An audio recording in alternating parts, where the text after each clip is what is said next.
I have to say, you wouldn't expect it after the first episode of Am I Actually the Strongest, but casually having our boy commit war crimes was a sight to behold, and I kind of wish more Isekai MCs maybe held that murderous rage for characters in worlds like these who definitely deserve it, because the idea of someone who's pretty nice and pretty chill more often than not, but the idea that once some bandits or people from other countries, anyone who causes a ruckus and hurts his father or his men, he looks at people like that as absolute scum. And I love the idea of how hard they bait you in, because he's pretty chill when he walks into like the scumbag's lair. He's kind of just casually, he's like picking his ear. Playz looking a little menacing, but overall, like, they're giving up the information. You think, okay, he's made his point. He basically restrained them with his barrier magic. They understand he's in charge. They're expecting to just walk away like nothing happened. And hell, his persona, his energy gave off a pretty chill attitude. And nope, he burns them alive.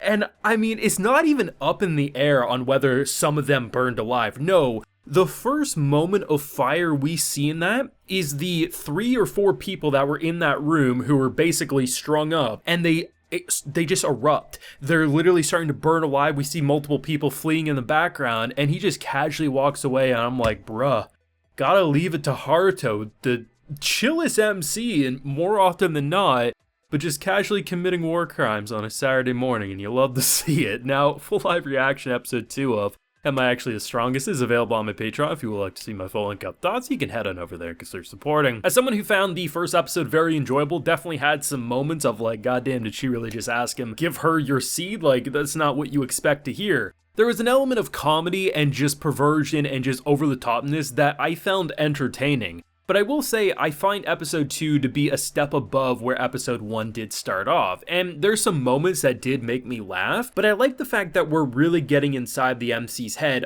in terms of like how he views this life and everything. And obviously he doesn't want Charlotte, his little sister, to hate him, but nothing he can do. He tries to say something, she runs away, clearly spying on him all throughout the episode, and she's a very adorable little sister character. But I like how they handled her going from like skepticism to just pure fear into thinking he's like this knight in shining armor. So basically, we were supposed to send Flay with the mother and daughter, but ultimately, because Flay is doing something that's actually pretty important, she's basically shaking down the monsters and creatures of the forest and the surrounding area so no one will hurt the villages surrounding the castles and everything like that. So basically, they end up getting jumped, and the mom honestly has some skill, she has some magic, and she's trying to keep her safe. And I love the idea that because he sets like these alarms, initially just to monitor the little sister because she's obviously spying on him and stuff, and she accidentally discovers that there's a second Haruto and doesn't know what that means. So the idea of he can't get there just like that because he can't teleport, but what he does is he sends like a communication device into the little sister's ear and it points the mom on where to go. But obviously when she first gets to that cave, I mean, you're not just going to sit in that cave, like the people are coming after us, so stay here, I'm going to go try to get help. And as soon as she leaves the cave, it's like a barrier and everything. It's just so cool. But I like how there's a few moments throughout this that really show who he can be as a person, but it also kind of reflects at the end of last week's episode about how they're viewing him as potentially kind of like the second coming of Satan in a lot of ways, but they're gonna love their kid no matter what, but they do have that fear of like exactly what he is. And between the moments of like when Flay was like talking mad shit towards the general humans, like how could you get beat up by a bunch of bandits, that aura he gave off, it actually felt villainous. It felt like pure rage. And what I like about what they did with Charlotte is how she's been very scared of him basically every time we've seen her interact or look at him, and we get to see from her perspective what it looks like, and it literally is like this dark cloud of energy. No wonder a girl would be terrified. Like, is this a monster? Like, what's going on? Why was there no weird chaos when I saw him sleeping? It's a lot probably to take in as a kid, but the idea that he ends up saving the mom and basically just rolls with the lie, like, yeah, I'm a hero of justice and keep it a secret. Okay, I'll lie to dad. It's a bundle of chaos that really lets you appreciate his character because ultimately he just wants to have a lazy, fun life.